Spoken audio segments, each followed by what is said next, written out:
chance to win, right? You get him low enough that maybe your Q can kill him with an execute. Yeah, the one fight I saw where someone was taking ring damage, it felt like it roughly doubled the damage of Ignite. So it's roughly an Ignite for the 2 seconds he's in there, which like 700 health, right? Still meaningful, definitely matters there. We'll see what comes through. They switch sides, Bwipo now in the blue, TheShy in the red, and so far these bands have been close to identical. Yep. TheShy. Rengar and Pantheon would be the last two if he does the same bands as last time. Yeah, and Bwipo would just be missing Draven if he's going to go the same direction as the first set of bands. Vayne instead. Vayne instead of the Draven. Okay, interesting. We didn't see Vayne played by TheShy, but obviously he can play it. He did play the Draven before. Perhaps Bwipo is hoping that TheShy will go towards that Draven by leaving it open and maybe hasn't answered for it. I don't think Olaf, we're going to see the Lee Sin again. The one matchup I saw Vayne clap was Vayne over Olaf, and it's like, okay, if you're trying to play that pick, but it means the Pantheon is up. And so this is the first time we're going to see Pantheon available since ever, basically. Was banned throughout almost all of Worlds, got one game, brand new champion. Has had some changes since then. Pant versus Aurelia, going to be the matchup, 40 seconds for runes. So this is so interesting because I actually talked to some people about Pantheon, and kind of my hypothesis of why we hadn't really been seeing a ton of Pantheon in the 1v1 is actually, you know, what are the biggest points of power for Pantheon is those early levels. Kind of 1 to 4, you can actually sometimes bully people pretty heavily. And this is, you know, a level 11 fight. The ultimate is not really a tremendous amount of combat power.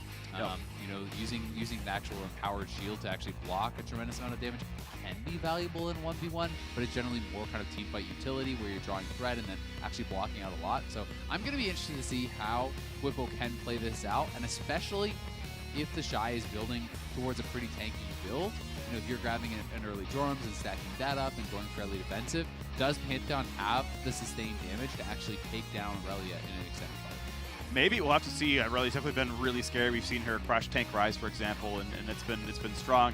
And obviously TheShy pretty good as champion, so it's going to be one to watch for. Of course, we need Bwipo to win 2 straight if you want an LEC player back in the finals yet again. Yeah. Follow up from Caps, but we'll see.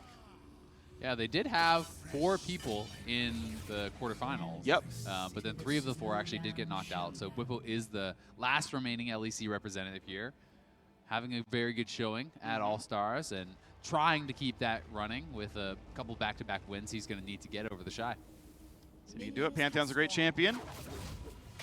Q is now a skill shot. Look at these animations. Didn't get to watch them almost all of Worlds. So cool. Yeah, so the empowered Q, I think, is going to be a lot of this. You know, can Bwipo actually, you know, perhaps poke down his opponent? There is a lot of strength in just throwing out those Q spears. And TheShy is going to play very defensively early on. Pantheon, I expect to win pretty heavily if they were to fight at these early levels, both with that kind of immunity from the block, as well as point-and-click stun. And you do have the execute on your Q. It is a tremendous amount of upfront burst damage, but as the levels get higher and higher, it becomes more difficult. You don't really have a combat ultimate. Aurelia is going to be feeling, I think, much more comfortable post-6. I mean, yes, it is a combat ultimate, but it's not just like, you don't just start channeling it while the Aurelia is killing. No, I don't think you're going to land it in almost any case. I mean, you could try to start an all-in with it.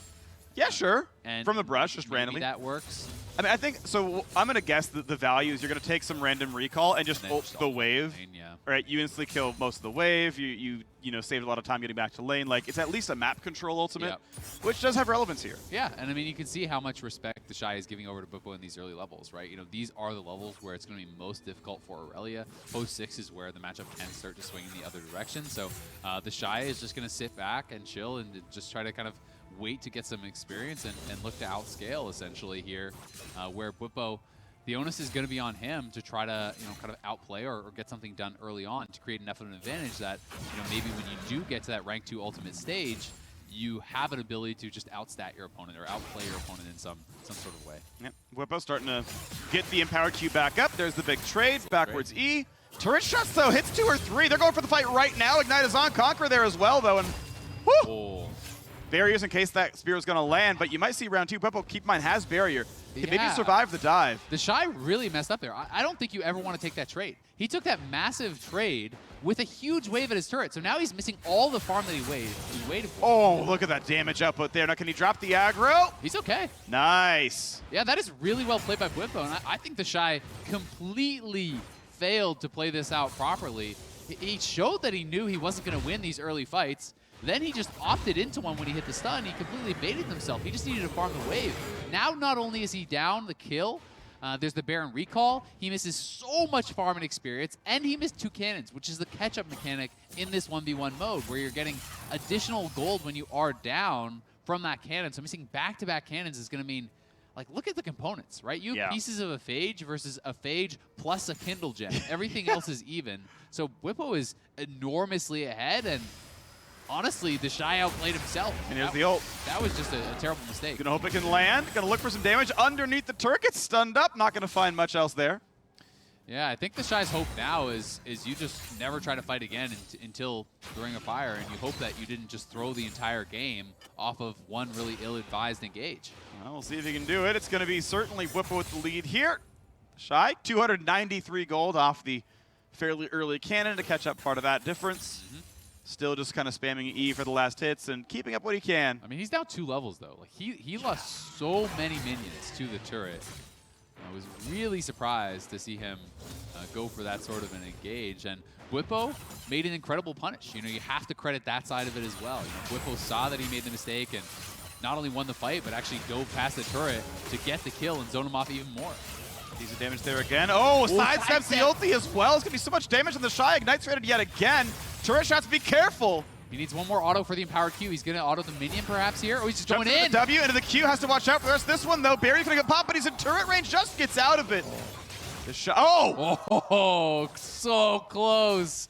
Just barely not enough to kill him off.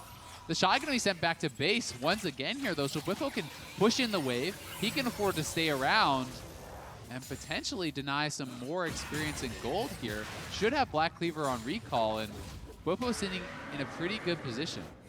Yeah, really good stuff right here. Most of that wave's going to get missed as well. It's a non-cannon wave, so nothing to, like, tank the turret shots for him. But you can see, like, look how close that all-in was, and Bwipo sidestepped the ultimate. Yeah. You lose that for sure. So this is why I was saying you just need to not fight pre-6. You need to wait. Imagine if they were even gold for that, right? Like, he was like 1,500 gold behind. Yeah. If he was even gold, he probably would have won the fight despite missing his ultimate. So, you know, TheShy still has ways to take this down. He does have the ability to try to play for that sudden death, look for a kill there, but the item completion is so good now for Bwipo because it is just going to be components for TheShy.